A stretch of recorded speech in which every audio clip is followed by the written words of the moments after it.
स्वर्ग से धरती तक गंधर्वों की कहानी। स्वर्ग से धरती तक गंधर्वों की यात्रा में महाभारत की एक प्रसिद्ध कथा है, जहां गंधर्वों की शक्ति टकराई धरती के महान धनुर्धर से।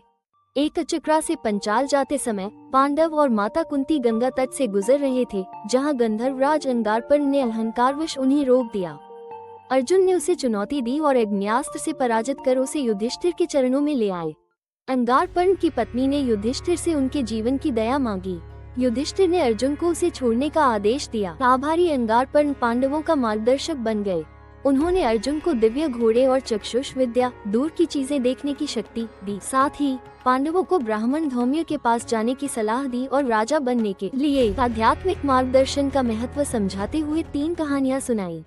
पहली कथा में गंधर्व अंगारपर्ण राजा संवरण की कहानी सुनाते हैं। राजा संवरण सूर्यदेव की पुत्री तप्ती से विवाह करना चाहते थे, लेकिन वे असहाय थे। तब महर्षि वशिष्ठ ने उनका मार्गदर्शन किया और तप्ती का विवाह संभव हो सका।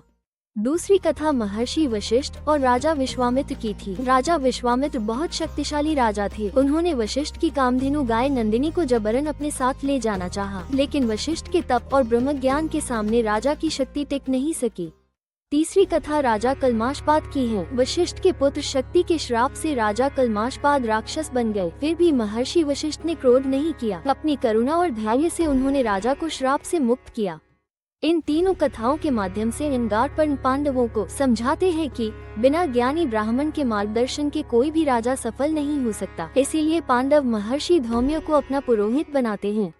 स्वर्ग से धरती तक गंधर्वों की यात्रा देखने के लिए धन्यवाद। आशा है ये कथा आपको पसंद आई होगी। ऐसी ही दिव्य कथाओं के लिए जुड़े रहिए। अगली कथा में फिर मिलेंगे।